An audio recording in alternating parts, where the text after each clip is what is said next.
Bienvenue sur la chaîne RAF for Life, parce que quand tu es dans la NWO, c'est for life. Alors voilà, je viens vous faire le, le récap de Money in the Bank 2021 qui se déroulait à Fort Worth au Texas. Alors pour le pré-show, pour commencer, vous aviez les Usos face aux Mysterio.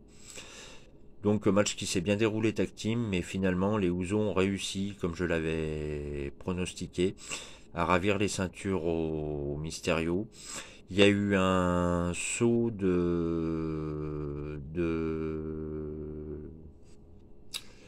qui ça? Je regarde mes petites notes. Il y a eu un saut de Jimmy, je crois, ou de Jay. Je crois que c'était Jimmy qui est sauté de la troisième corde pour faire un splash sur Mysterio. Et du coup, Mysterio a résisté. Et après, Dominic Mysterio était en bas du ring et il s'est pris le poteau par Jey Uso. Et puis finalement, le tombé sur Mysterio après que Jay ait poussé son frère Jimmy avec un pied à ravir les titres. Donc victoire avec controverse, mais victoire quand même des Usos, qui sont les nouveaux champions par équipe de SmackDown. Voilà, d'ailleurs là, l'entrée des Mysterio est très, très sympathique. Au niveau du show, globalement, c'était pas mal. C'était même très très bien. J'ai bien aimé ce show. C'est vrai que la WWE avait dit qu'il y aurait des avancées technologiques sur les entrées des catcheurs, des super petits entrons. Il y avait rien à acheter, hein, à part quelques petites, comment dire. Non, c'était très bien. Je sais pas pourquoi je dis ça. Le show était bien globalement. Voilà, ensuite le show commence. Donc le Money in the Bank féminin. Alors beaucoup de choses se sont passées pendant ce show féminin, ce Money in the Bank Ladder Match féminin, je suis encore sur ma première impression. Voilà, donc Alexa Bliss, Liv Morgan, Nikki H, Natalia, Tamina, Zelina Vega, Naomi et Asuka qui se disputaient la mallette. Alors Alexa Bliss, on a pu voir le flegme qu'elle avait quand elle est rentrée en première, Alexa Bliss, sur le ring. Donc le flegme qu'elle avait, c'était incroyable, droite comme un i sur les cordes, un peu euphorique, un peu à moitié à faire tomber la mallette dès le départ par ses pouvoirs psychiques là. Zelina Vega, que j'avais pronostiqué, n'a pas réussi à ravir la mallette, mais a été comme inoptisée par Alexa à un moment sur l'échelle, et elle est descendue en même temps qu'Alexa Bliss descendait, et finalement Alexa Bliss se retrouve sous un tas d'échelles parce que Tamina et Natalia ont fait tout ce qu'elles pouvaient pour empêcher les autres lutteuses de prendre cette fameuse mallette. Et puis il y a eu ce saut de Nikki H. Donc c'est plus Nikki Cross, hein, c'est Nikki H, la nouvelle super-héroïne. Donc qui fait un saut, et puis finalement, après les 3 échelles posées sur le ring, où toutes les catcheuses se disputent la mallette, elle arrive, Nikki H, elle monte, elle prend dans la mêlée la mallette, comme ça. Donc si c'est pas un push important, ça, je sais pas ce que c'est. Alors faudra voir ce que ça va donner à Raw ce soir. Voilà, donc félicitations à Nikki H. Moi j'avais pronostiqué Zelina Vega. Elle était pas loin, Zelina, mais un peu trop présomptueux quand même de ma part d'avoir pronostiqué Zelina. Je m'attendais pas à une victoire de Nikki H. Ensuite, le Raw Tag Team Championship de Raw. Le Raw Tag Team Championship, tout simplement. Alors vous aviez Agistal et Homos, les champions, contre les Viking Riders. Donc comme je vous l'ai dit dans ma vidéo de pronostic, les Viking Riders ont mis le paquet, mais ça n'a pas suffi.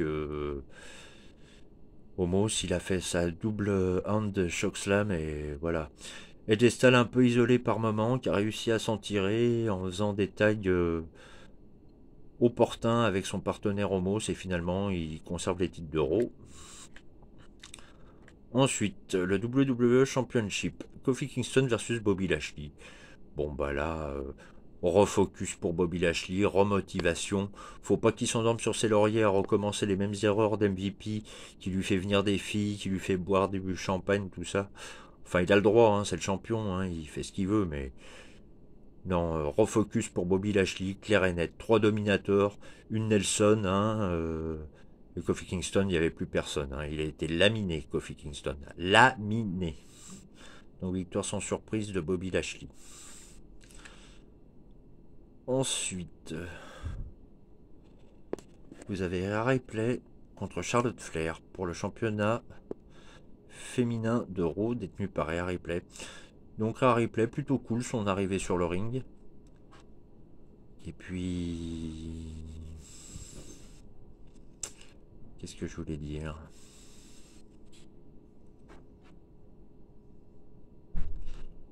Excusez-moi, je lis un peu mes notes. Oui, Rhea Ripley versus Charlotte Flair donc. Donc beaucoup d'échanges de coups durs, deux grandes gladiatrices qui se sont affrontées. La reine de Queen et Rhea Ripley. Donc des prises de soumission, des coups durs qui se sont échangés entre les deux femmes. Et puis finalement à la fin, Rhea Ripley, Charlotte est en bas du ring. À savoir que Charlotte Flair a fait un moonsault de la troisième corde, son Natural Selection, sur Rhea Ripley à un moment.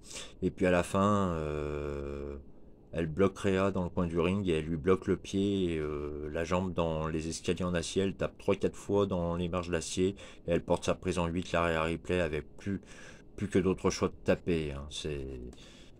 C'est dommage que Rhea Ripley ait perdu le titre aussi vite. Voilà. Mais bon, la reine Charlotte, voilà. Athlète accompli. Tout comme Rhea Ripley d'ailleurs. Ensuite, le Money in the Bank masculin. Alors, Kevin Owen, Riddle, Nakamura, Ricochet, Big E, Seth Rollins, McIntyre, Morrison. Alors, beaucoup de choses aussi se sont passées dans ce combat. La mêlée au tout début, tout le monde se roule de coups. Un Kevin Owen qui se blesse à la jambe, qui porte des stunners, des powerbombs, des sauts par-dessus la troisième corde, tout y est passé. Kevin Owens qui est passé à travers une échelle, courtoisie de Seth Rollins. À savoir que McIntyre s'est fait kidnapper par le mal aimé et ses sbires indiens. J'ai oublié leur nom d'ailleurs, je connais pas encore trop ces nouveaux catcheurs. Donc finalement à la fin, j'avais pronostiqué Matt Riddle, mais Matt Riddle, il était pas dedans, Matt Riddle. Il a failli décrocher la mallette un moment, mais ça s'est pas fait. Je pensais qu'on pouvait construire une rivalité avec Randy Orton suite à ça, mais ça s'est pas fait. Donc Seth Rollins qui monte, on a beaucoup vu Seth Rollins et John Morrison s'associer pendant le combat, jusqu'à ce que Rollins mette un coup d'échelle dans la face de Morrison, qui est passé à travers les cordes, hein, à l'extérieur du ring. Puis Rollins qui monte et qui s'y croit, et Big E qui est monté, qui lui porte un big ending. Et finalement, Big E a la surprise générale qui décroche la mallette. Enfin, surprise générale, peut-être pas vraiment, parce il a été champion intercontinental et puis il a des titres derrière lui quand même avec le New Day. Donc c'était vraiment un nouveau jour pour Big E, et c'est mérité. On espère voir Big E cacher avec succès cette mallette dans le futur. Voilà pour ce match. Et enfin, Edge versus Roman Reigns. Alors là aussi, beaucoup de controverses dans ce match. Des prises de soumission. Et puis on va en venir à la fin. L'arbitre se prend un coup. Et oui, donc Edge qui porte un spear, qui a porté le crossface avec la barre de fer sur Roman Reigns pendant bien 5 minutes. Hein. Je crois qu'il s'est pris la barre de fer 3, 4, 5 minutes de barre de fer dans la bouche de Roman Reigns. Ça fait bobo. La barre de fer qui sont sur les chaises là. Donc et puis finalement les Usos arrivent, on aide l'arbitre à se relever. Les Mysterio qui arrivent pour se venger, Seth Rollins qui arrive pour coûter le match à Edge, qui a réussi à repousser Rollins avec un coup de pied, avec une big boot, et puis Roman Reigns qui en a profité pour porter le spear final, et victoire de Roman Reigns, hein, sans surprise. Hein. Edge, c'est pas fini l'histoire avec Seth Rollins, parce qu'à la fin, Seth Rollins a agressé Edge, Et puis ça s'est fini dans le public. D'ailleurs, le public était chaud, hein. Ah là là, c'était grandiose. Ça fait plaisir à revoir des images comme ça. Et il y a eu la barricade cassée aussi, à un moment. Reigns qui se loupe avec un spear qui fonce dans la barricade. Et après, Edge qui en rajoute une couche avec un autre spear sur Reigns pour le renvoyer dans l'autre barricade. Enfin, les protections pour le public. Voilà, mais je reviens sur la fin vraiment. Rollins et Edge qui se battent, donc ça sera surveillé. Je pense que c'est la nouvelle rivalité qui va se créer, Edge-Rollins. Et puis il y a Reigns qui demande à prendre le microphone, et qui dit reconnaissez-moi comme le champion que je suis, universel. Et là, voilà, John Cena qui se pointe. Voilà. Alors, promo du film, évidemment, voilà, qui est sorti. Fast and Furious, hein, on va le dire. Hein, j'en ai vu quelques-uns, pour faire une parenthèse catch, voilà. Pour faire une contre-parenthèse catch, parler un peu de film, voilà, Fast and Furious 9, où il y a John Cena dedans. Donc, est-ce que c'est un coup de promo, ou est-ce que Reigns ne peut pas le voir? Et affrontement très bientôt. Mais à surveiller les semaines à venir, parce que ça va être chaud à la WWE. Ils ont mis le paquet et le show était très bien. Les Titans sont super, il n'y avait rien à acheter. C'était un super pay-per-view. Super pay-per-view. Money in the Bank réussi. Voilà. Bon, excusez-moi d'avoir été un peu confus pendant mes explications, mais je préférais le faire tout de suite, que j'ai les idées plus ou moins claires, et voilà. Oui, j'ai la mine un peu fatiguée parce que je me suis tapé tout le show en entier, j'étais subjugué par ce que j'ai vu. Enfin voilà, très bon show.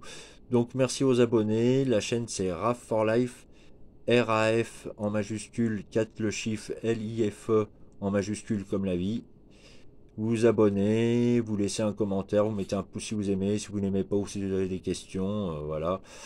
Je prends tout ce qu'il y a à prendre, je reviens faire mes vidéos et puis on parlera du reste dans la mesure du possible. Voilà, mais je pense que ça va se faire. Je vous dis à très vite, et voilà pour ce récap rapide de Money in the Bank que je me devais de faire avant l'heure. Donc la vidéo, vous l'aurez, je vous le dis, je la fais ce matin là, mais en fait elle sera disponible ce soir. Donc pour ceux qui verront la vidéo, en fait je l'ai faite ce matin, mais ça sera ce soir que je la posterai. Voilà, merci de votre écoute. Et restez connectés au catch, et bon début de semaine à tous. Oh, puis je vais la poster maintenant. Allez, sweet!